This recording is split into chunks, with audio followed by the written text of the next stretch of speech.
Good evening. I'd like to call the Maplewood Planning Commission to order. Roll call. Lou Yang, present. Present.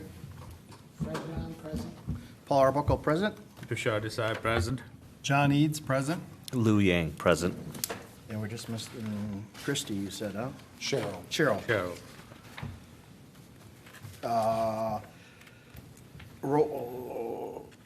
Approval of the agenda. Any corrections or additions? Chair and Commission, staff does not have any amendments to the agenda as presented. Need a motion? So moved. Motion by Ellen, Second. second by Lou. All those in favor? Aye. Hearing all ayes, passed. Approval of the minutes. Any corrections or additions to the minutes? Chair and Commission, staff does not have any amendments to the minutes as presented. Need a motion? So moved. Motion by Deshar, Second, John Eads. second by John. All those in favor? Aye. Aye. Hearing all ayes, no abstentions, right? Everybody was here?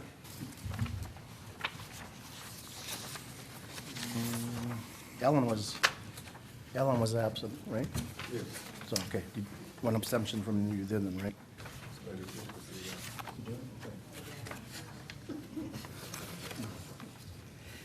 We are at Public hearing. public hearing. One, home occupancy license, living long hair at 1973 Barclay Street. Staff. Chair and Commission, if I could have a slideshow, and we'll walk through some points of the staff report here before your public hearing on this item. Christy Long, the applicant, is proposing a home occupation, requesting a home occupation license for the property at 1973 Barclay Street. It's a residential property, and she's looking to operate a hair salon from the property. The future land use, according to the comprehensive plan for this property, is low-density residential. The zoning is R1, single dwelling. The comp plan guides this property for residential uses, and the zoning code allows for home occupation. So this proposal does meet the intent of the comprehensive plan and zoning code requirements. The applicant is proposing a one-chair hair salon, again, operating within the existing home. Staff's analysis of this proposal does indicate that we believe that there would be overall minimal traffic impact and a minimal neighborhood impact, as there would be one client visiting the property at a time. This is a photo from the front elevation of the home and then the proposed floor plan. This floor plan would be implemented on the second floor, so above the garage. The applicant would build a staircase on the side of the house, the left side of the house here, so that clients would be able to access directly on that second level. Various departments in the city did review this, including the fire department, and had their requirements included with this staff report. A license is required to be renewed annually with the city clerk for any home occupation, and parking needs to be provided on the property, as public streets cannot be used for customer parking related to the home occupation. Staff did survey the surrounding properties within 500 feet and invited them tonight to the public hearing. We did receive one positive response, which is included in the staff report. Again, the Planning Commission is holding the public hearing tonight. The City Council will make a final decision at their meeting on June 13th. Staff is recommending approval of the home occupation license as dictated and outlined in your staff report. Staff can stand for any question, and I believe the applicant is here as well to answer any questions from you tonight. Anybody have any questions? The one question I had is that entire second floor is going to be part of this request here? Or is that kind of cut into half? I can't tell from the hand-drawn picture here. Christy, you want to come up to the mic there then and introduce yourself and write your name down there then? And The space above the garage is an addition that was put on the house, and so it does enter into the second floor, which is a story and a half. It's got blanking on what that's called, where you build out on the back, but it's still. You mean the windows come out or the? No, we built. The word I'm looking for. It's a technical term for in building, but anyhow, there's a door, but. It will put a fire door there so that, and that'll be closed during all business times, so. but it's a bedroom, a living space, and a bathroom and closet. And we're gonna turn the bedroom into a office, and then the living space is going to be the hair salon, and then the closet will be used for storage, and then the bathroom is access for the salon guests. So that entire second floor that you see up there is going to be part of this business? Yes, Okay. yep. Now, Ron didn't have anything to do with the building of it, did he? He built that. Oh. That's what, my parents lived with us for a time, and that's where they lived, but they are fully retired and out of the house, so. Okay. So, the entire second floor is going to be for the business, right? Yes, well, so there's also on the second floor, that's not part of the addition, is our master bedroom. And so that'll be sealed off with a door, that'll be closed. Yeah, it seems to me that, yeah, the fire department and the rest of them have seen this and all that stuff. Is this by any means ADA compliance? I don't know what that means. I mean, you're going to put stairs on the side. Is it? It won't be ADA compliance, you know? Americans with Disability Act, so Oh, people no, with and I wheelchair? don't currently have any guests that would need Yeah, that at the moment. And it's by appointment only, so everyone will know that it won't be wheelchair accessible, but Yeah, it's not wheelchair accessible. Mike, can I it's ask a not, quick- no. Mike, can I But ask- I'm a very part-time stylist, so I've been working for 10 years already and have a pretty established clientele. And at the moment, I don't have any Yeah, disabled clients. but this is just a compliance issue over here. So how long you spend on it, it doesn't matter. But Mike, can you speak to this? Yeah, Mike, that's what question I had. Residential homes do not have to be compliant, do they, on that? Chair and Commission, correct. So home occupations have a different standard in terms of the building code than if it was a commercial establishment on its own. So a salon that you would see in a commercial district would have a certain certificate of occupancy that the building official would ensure those ADA type of requirements. A business operating out of the home does not have those same requirements and standards to meet. It's more informal, essentially. So there's a couple life safety issues that you see reflected in the plan and the conditions from the fire department, but outside of that, it's more of a land use type of situation where we're controlling the type of hours and where parking is located. Yeah, I mean, it's fine with me since it has gone through the fire department. I mean, I'm pretty sure they're ensured that they have the necessary exit should in case of any, just a question. That's fine. Thank you. And if you wanted to go over there, we can carry you up the stairs. No, we take care of it. We plant a tree over there. Climb the tree. Is there going to be any exhaust added to this area, or Any what, sorry? exhaust to take out any chemical smells, fumes out I of? actually am I just cut, and so there are no plans right now to do color. But I mean, there are windows, and then how the heating works in this space is that it's not connected to the air in the house. It's got its own heating and cooling unit. So, Mike, this is one chair, okay? So if she's going to go to 4 chairs, does it have to come in from? There's no space for 4 chairs. Yeah, Chair and Commission, there's, the home occupation standards dictate about what percentage of a floor can be dedicated to a home occupation. So to expand beyond what you're seeing there would likely exceed those, that percentage that is allowed to be in this area. So that's why, just like, I believe it was last month, you saw a similar proposal. When we see hair salons come through for home occupations, it's almost this exact scenario where it's the one chair. So, yeah, if there's gonna be a dramatic change, that we would need to work with the applicant, first on a building code standpoint to see that they're meeting all those requirements, but then that's when the home occupation requirements would come in play, and if they exceed those, then they would not be permitted to move forward. Okay.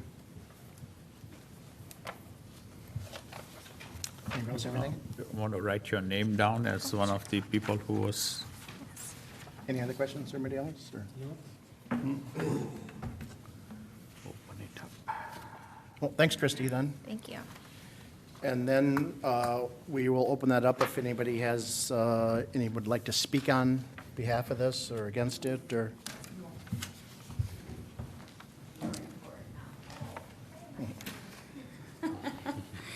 Hi, my name is Fran Juker. I live right next door to Christy Long, and I have no objections to her having the beauty shop there. The only thing is, I would hope that you would, just a couple of suggestions, and it be noted on the permit. Christy and I have had a talk about this. She came over and talked to me. Then she said she would have the hours from like 5 o'clock to about 8:30. I would like that stated in the permit so that it doesn't linger, and it's for her protection also. Also, no Saturday or Sunday. She said that she wasn't going to have Saturday or Sunday, and appointments only. And I think for the neighbor's protection and Christie's protection, so that she might get a disgruntled client that is going to try talking her into taking her at 8:30, 9 o'clock at night. You know, she can just come back and say, I'm sorry, but my permit says I have to close at 8:30. And I think that should be stated in the permit. I think she's covered everything on there as far as the times and that. So with that, we don't have any objections. I've talked to a few of the neighbors, and we don't have any objections to granting her this permit. Thank you. Okay, thank you. Did you sign your name on the paper there in that sign in? Michael, is there any, on home residency, is there any obligations to the amount of, I mean, I know you can't start before 7 and you have to be done before a certain time with noise, but is there any regulations on the amount of hours that are dictated? Chair and Commission, there is not. The city council ultimately can add conditions. The home occupation license ordinance allows that. As you can see, staff is not recommending those type of requirements and stipulations. So we would look for direction from the planning commission at this point. Okay. Is there anyone else that would like to speak? Chrissy, could you come back up then? Yeah.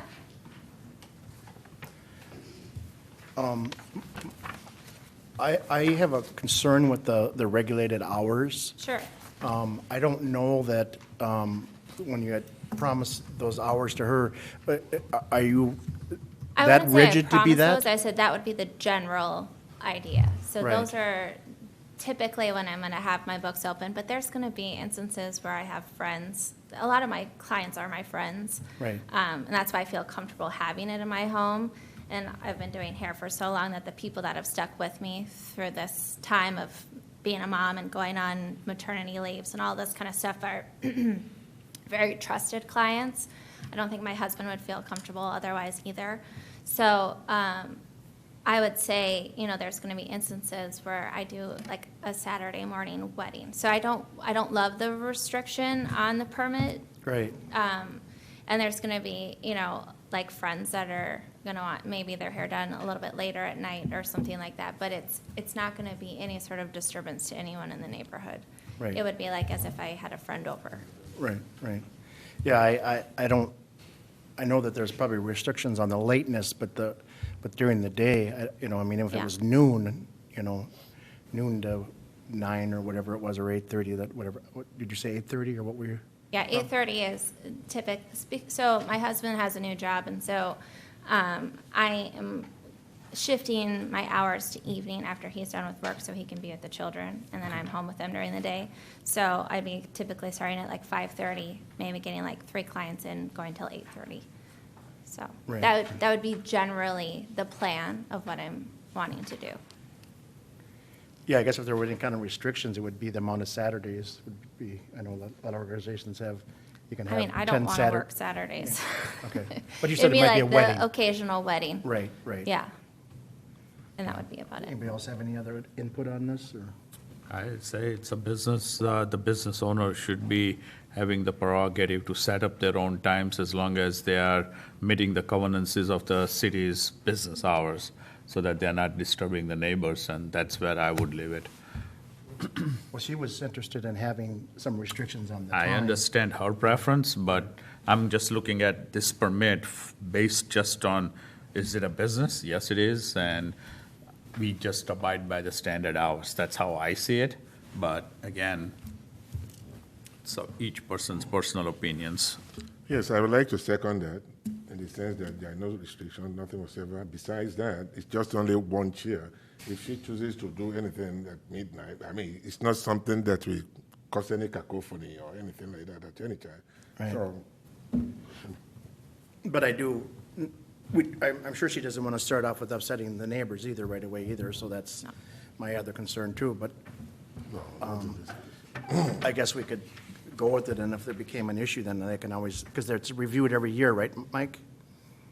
Chair and commission, the land use component is not reviewed annually, but a license has to be granted and approved by the city clerk every year.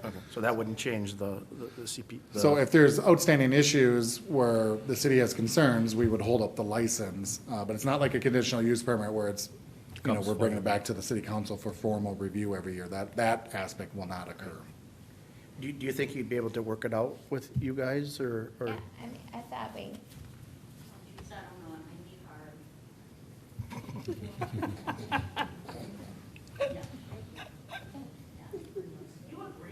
yeah, it's just the occasional Yeah. friend or wedding, that's where, that's where it's Right, but different. you don't want to You said, interrupt the but neighbors generally, either. this is the plan, so. You don't live in the same world Yeah. I do. Okay, I think we're good on that then, yeah. And there was nobody else that wanted to speak? I might want to get my hair cut on Saturday, and Well, I'll cut your hair. Oh, watch out. Are you licensed? Good idea. Oh. Somebody's out to make sure you don't misbehave. Seeing none, anybody that additional, we close the public hearing. Somebody like to make a motion? Motion to close the public hearing. No motion for the Oh. ordinance, for the approval of the, Motion to approve the ordinance of the home occupancy license for 1937. Long Hair Studio. There we go. Second.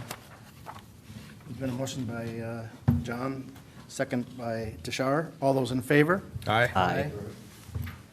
Did I hear an aye from you, Lou? Everybody's good. Okay. This passed. Now, this is just our recommendation, and that's to go before the city on Chair and commission, June 13th. June 13th, so. Thanks, Christie.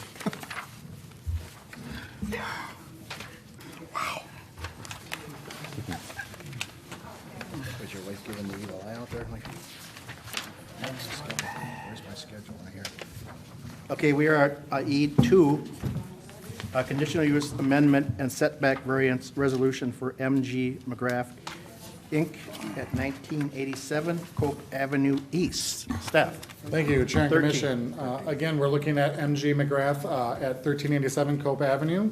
MG McGrath operates a warehouse from this location, and the issues that we're looking at are exterior storage and a proposed parking lot expansion.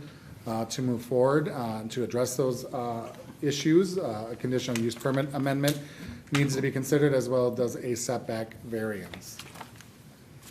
The current controls of the property, the comprehensive plan guides this property as mixed-use community. It is zoned as light manufacturing. The comp plan does include, the comp plan guide for this property does include the use of warehouses, as does the zoning code permits this use. So both the comprehensive plan and the zoning code requirements do have the intent of this proposal in mind.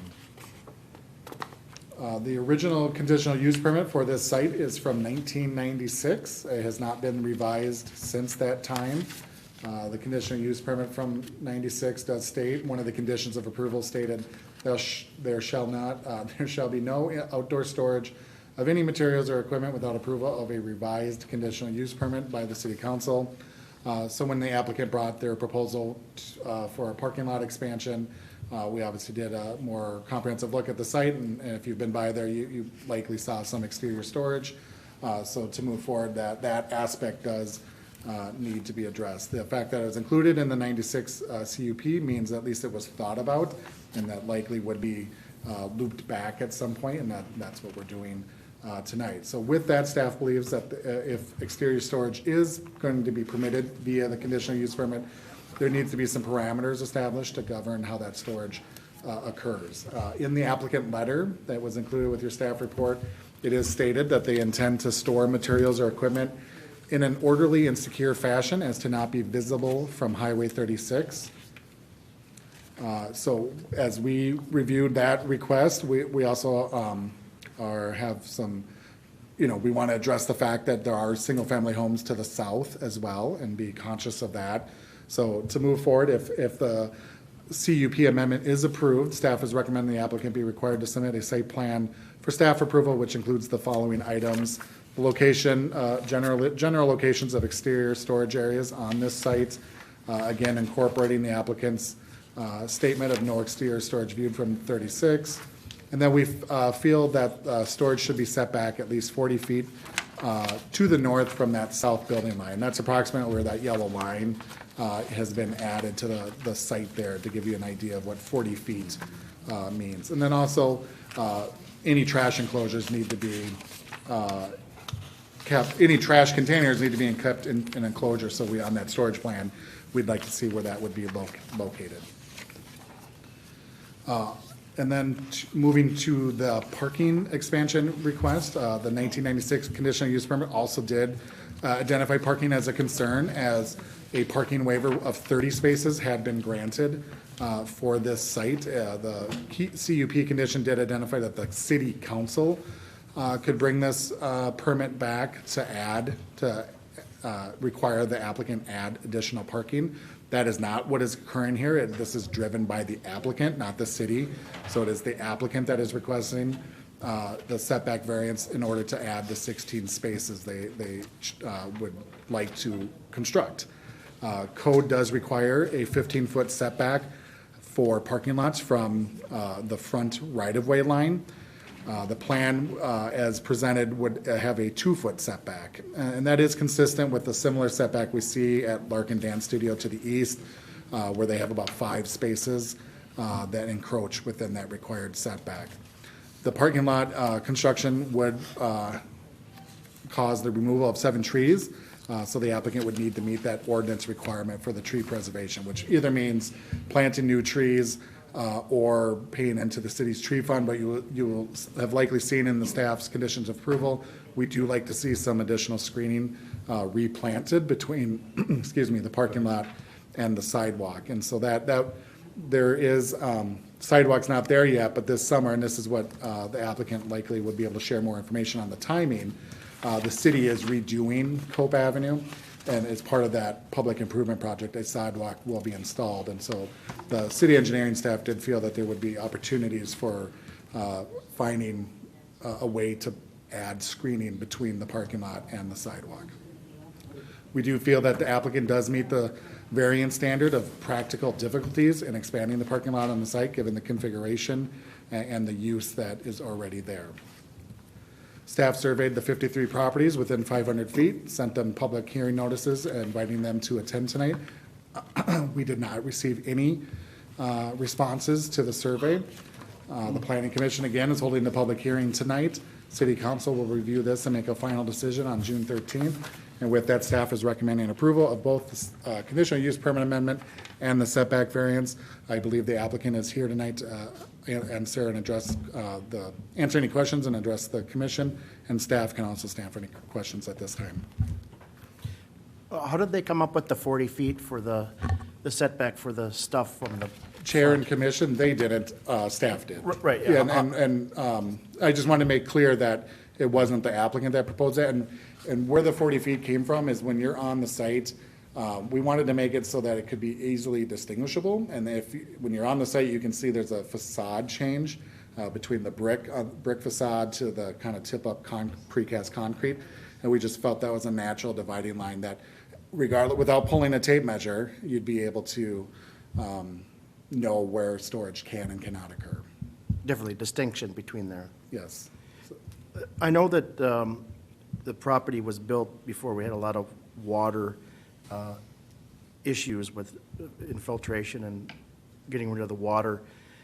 Because we're disturbing less than the amount, how come that doesn't kick in any type of code about taking care of the water, stormwater runoffs and that? True, sure. Chair and Commission, the city standard is a half acre. We're actually more aggressive than the watershed. Typically, cities in the metro will mimic watershed requirements. The watershed in this area, it's an acre of disturbance. And so again, in Maplewood, we're more aggressive on stormwater requirements, and it's at that half acre.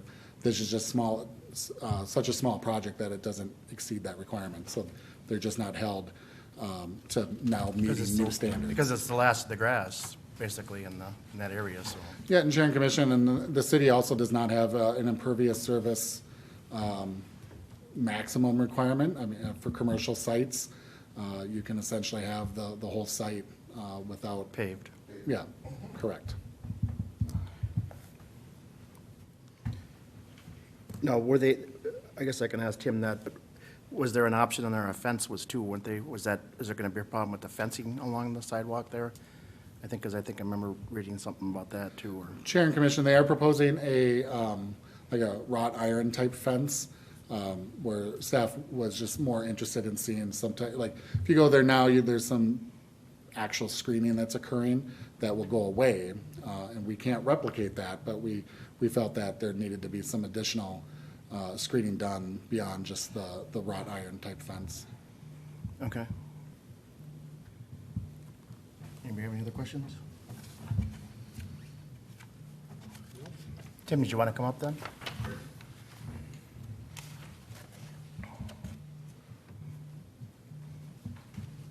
I'm sorry, I should say Mr. Sorrow. Tim is fine.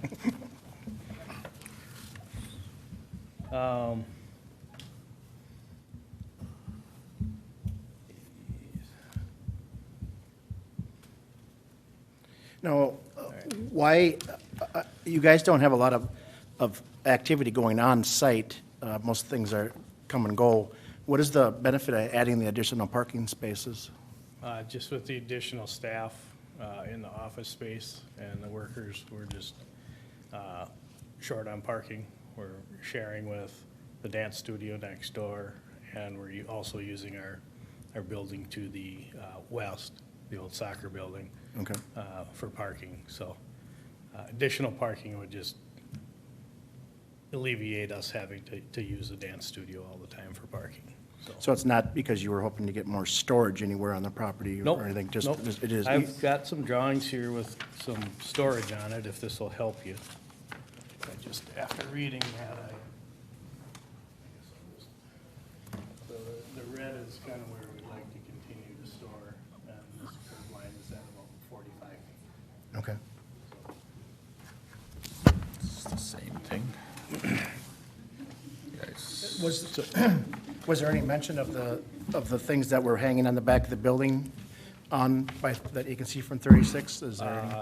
There was no mention, but I know what, I'm assuming that was a temporary mock-up we did for a architectural customer of ours Okay. to show them how that window would look. So that's not something that'll stay up. It's not permanent. Okay, okay.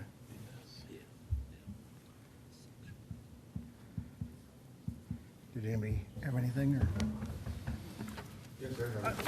Go ahead, Al. Currently, you have storage on the east side, exterior storage along the parking area and all that stuff, right? Yep. Yeah. So this is going to eliminate that. Is that what you're saying? We're trying to eliminate that. As most of what our storage is it's our material comes into the building. We build crates as we fabricate the material, bring the crates in, fill them, and then we ship them out. We have 2 or 3 trucks every Friday that go out with finished material. so. Yeah, I'm talking about. We're trying to eliminate some of that storage that's in the existing parking spaces also. So we're not taking up additional spaces. Well, if that is the case, then how come you are not trying to put a fence on that side, on the east side of your property? How come we're what? You are not trying to fence that in for, security purposes. Well, in the future, we may be able to do that not on the east. The east is where, By the trail, by the trail on the west side of the building, yeah, that could be fenced. We're not looking at doing that at this time. Obviously, we have the high-speed bus thing coming through. Nobody knows what's gonna happen in there at this point, so it wouldn't make a whole lot of sense to start spending money over there until we know what's gonna happen. It's not gonna happen. Let's hope so. Let's hope so.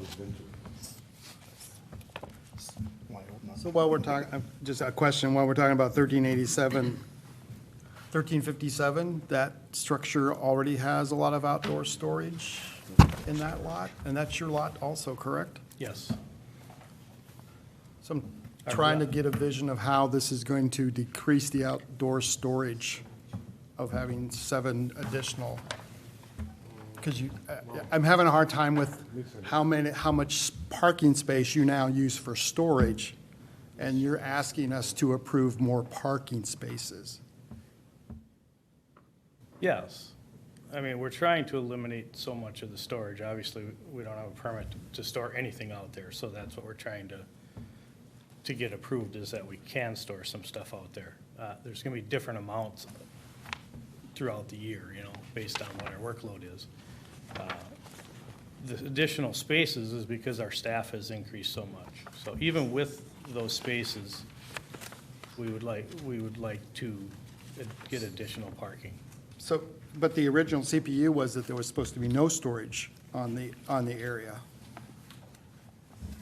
And that's, are we still, is that CPU, are we readjusting that CPU then? Yes. To say there's no store? So we're doing 2 things. We're saying you can have storage outside, which is different than the original CPU from 96. And we're also saying you can have more parking space, even though you already have a lot of parking space that's used for storage. That seems like you're not really asking for what you want. Seems like the parking spaces are going to be used for storage, which is what they are using it for now and have been used over the past multiple years. Is that not, I mean, is I that can't not a say correct way to look at that? I can't say we're never gonna put a crate there, for overnight or something while we're doing stuff. So ideally, we wanna pull out as much storage as we can into those spaces I've highlighted. But what's sitting there now isn't finished product, it's actual multiple elements of the product. Some of it is, yes. So you have an inventory problem. Yeah. I mean, we're trying to keep that area as clean as possible. There's sometimes, obviously, that it gets a little out of hand, but it also doesn't seem to be an issue with any of our neighbors. We work well with our neighbors. Yeah. But would you say right now, as the business looks right now, you're at the max of how much outdoor storage you would have? Or is this more of a typical outdoor storage day? This where we're at right now is max. We had a very large project that was shipping a lot of panels out down to St. Louis, and that's kind of what we're seeing at the tail end of. So hopefully we'll start cleaning a little of that up. Okay, So, thank you. So I'm still not clear, where are the parking spots that you are requesting going to be on the property clearly? In the front, On the front. right here. So those front, Right, 7 trees are. In the front. where the trees are. yeah. And So then the I also, sidewalk is gonna be installed by the city. I believe that's a 5-foot walk that's being put in there. You're gonna have 2 to 3 feet between the walk and our property line. We're looking at putting our parking at 2 feet off of the property line, and then putting a fence in between there to shield the sidewalk and the parking, so people can't drive over. Excuse me, they can't drive over and into the sidewalk. for safety reasons. Part of the reason for the fence is for theft. We're constantly having people in there taking stuff. We can readjust our gates so they're sliding gates that way instead of swinging gates, and they'll work a little better. So the whole front of that property, you'll see a red line, that would be all fencing. So that would shield some of the lights also. Is there any elevation drop between the street and there? Yeah, there's probably 2 feet, 2 to 3. I think I think the city has shot that elevation. I can't remember exactly what it was, but it was at least 2 feet drop from where the parking down to the curb anyways. I'm not sure about the back of the sidewalk. Now, you can't have Mike, you can't have a fence that's, you can't see through in the front properties, right? Or is that different for commercial? Chair and Commission, you can have a solid fence anywhere in the city if it's approved by city staff. Okay. I don't think that's something that at least from a staff standpoint, we would be looking to push for in this situation. We're more comfortable with augmenting the fence type that they've proposed with vegetation. Okay. So would this be in lieu of, when I see it on this print as new retaining wall if needed? So Yeah, that was, I put that in this drawing because I didn't know where our elevations were gonna lie, right? So ideally, there wouldn't be a retaining wall, and it could just be gradual from the back of the sidewalk to the back of the curb. That would be ideal. If it's too high and there's a retaining wall that needs to be put in, then that's what we'll need to do on our property, so. Yeah, because it'd be a foot drop per foot then if it's 2 feet, right? Because you're going to be 2 feet from the, Yeah.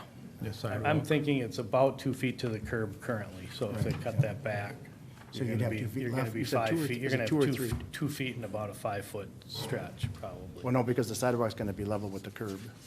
Yeah, but the sidewalk's gonna be 3 feet off of the property line, I think it was. I don't have that. Right, but that'll be pretty front. close to the height of the curb. So then Right. the ending from there, the 2 feet left, would have to drop down to that 2-foot elevation, so, to the Yeah. parking lot. Yeah, so if once we get some elevations out there and see where we need, and they're required to have a retaining wall, then we'll have to do that. Now, we would have to go to a little bigger fence. Now, if this didn't get approved, the parking spots, you still have a pretty good relationship with the dance studio next door, right? Yep. Okay. And, in your mind, We both have parking issues, because they park in our parking lot also, so at night. in the there's- evening? I think when I stopped by there tonight, there was probably 8 or 10 cars parked there that were from the dance studio, and so we worked that out, where they can park in our space, we can park in theirs, but during the day, it would be a lot nicer, especially in the winter, not having people walking down the street. Granted, we'll have sidewalks, but moving forward, we'll have sidewalks, but So what are your intentions on the replacement of those 7 trees that are coming out? that, I'm willing to do what the city wants us to do. I don't know what's gonna be required. We have some property towards the highway, we can replant trees. I'm not sure what the city requirements would be, but we would obviously work with the city to do whatever. It's easy to replant trees than to pay the caliper cost, yeah. Even if we replanted half of them and we paid the cost for the other, we'd be willing to look at, whatever we can come up with, a mutual solution to replacing those trees. Okay. So staff, do we normally prefer that they put something on the property? So like towards the Highway 36 side? Chair and Commission, that is usually the preference, but the city does not dictate the choice in the end. So the applicant has the choice to try to find a way to plant it, or they have that option to pay into the city's tree fund. Okay. So it's gonna be your call if you wanna Sure. plant those trees in the back or pay it into the Yep. city. Yep, so Okay. we'll look at that and then decide which route we need to go, so. Okay. Yep, that's all I got. Okay, anybody else? Thanks, Tim. That's all you got? All right. Is there anybody that else would like to come up and speak on this? Anybody like to come up? Anybody? Last and final call. Seeing none, we'll close the public hearing. Mr. Chair, I'll move to approve a resolution for a conditional use permit amendment and a setback variance permitting exterior storage and a parking lot expansion for MG McGrath's property located at 1387 Cope Avenue East. I second that. Motion by DeSar, second by Allen. All those in favor? Aye. John, Nay. Yeah. your reasoning? I guess I'm just kind of uncomfortable with how much exterior storage is at that facility.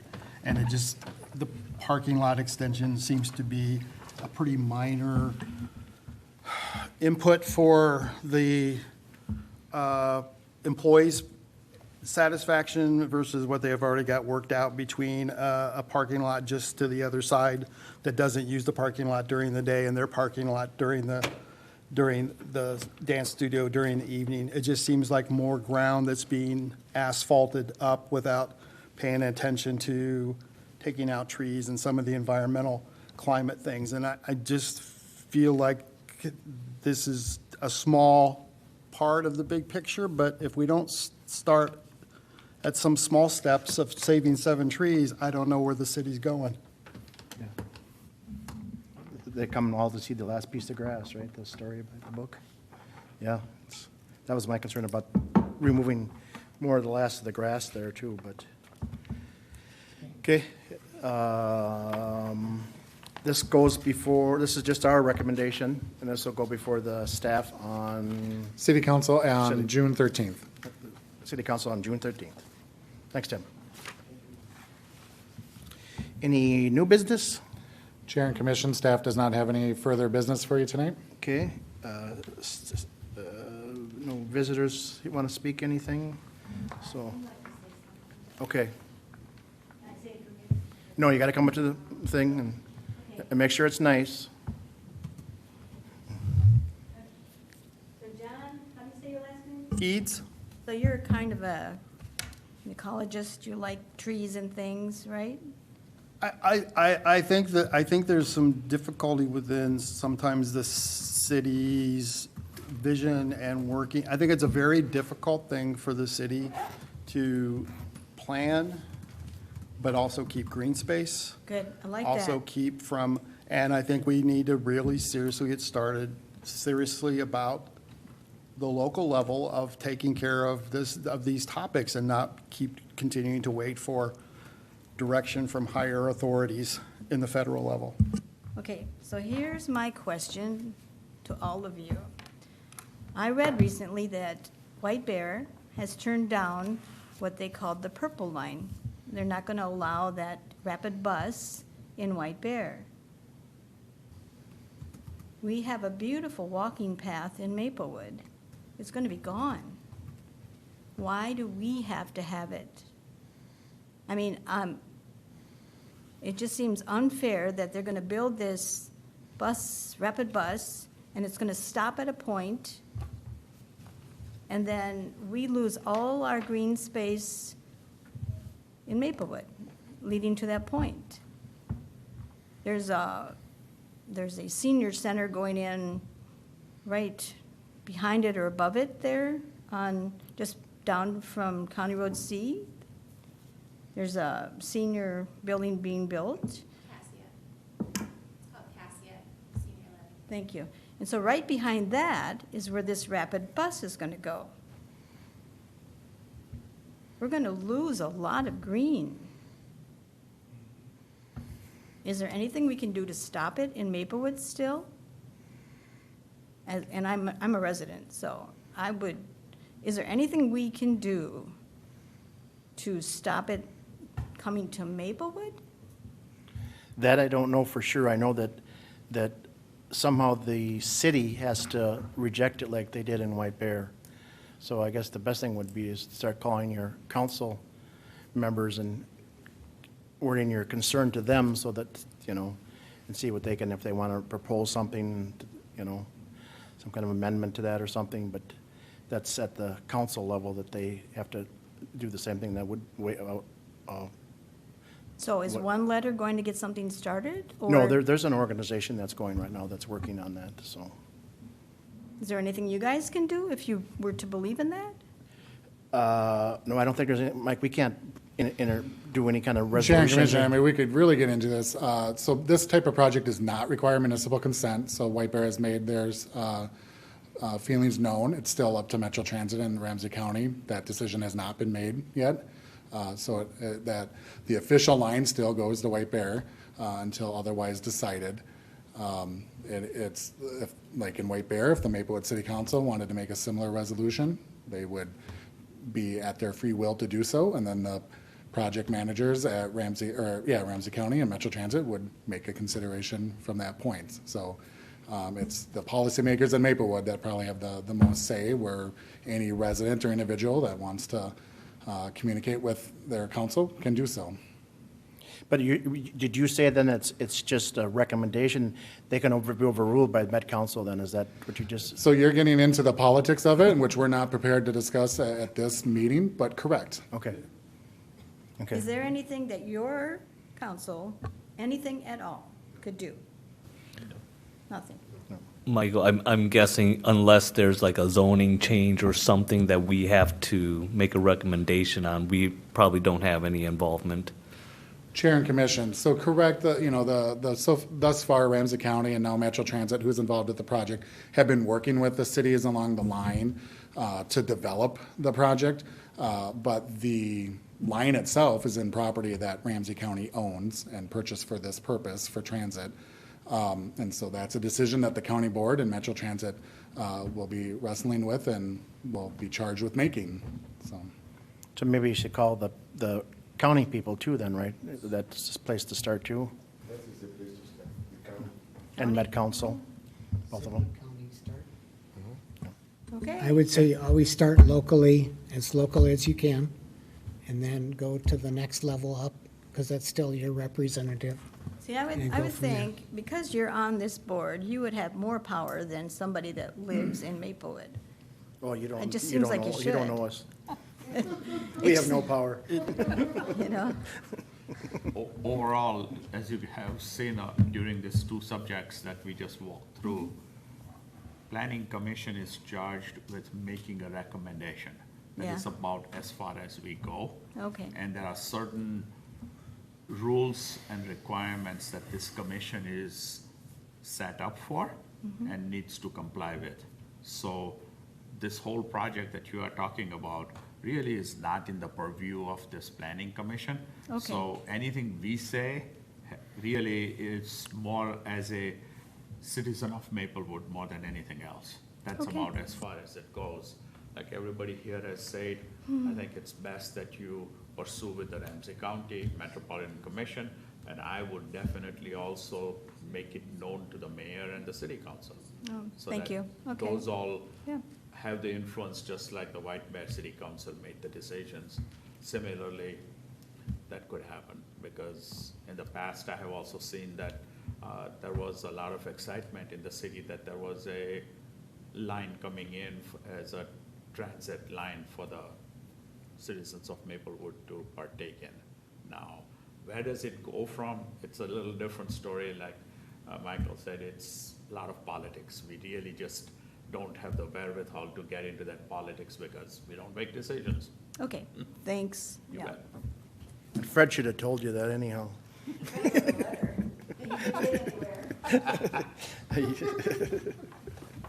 Okay, I make a motion, we adjourn. Second? Thanks. Mike, what's going in at Toys R Us? Becker Furniture. Oh, really? Oh, it is. At Toys R Us? Becker's gonna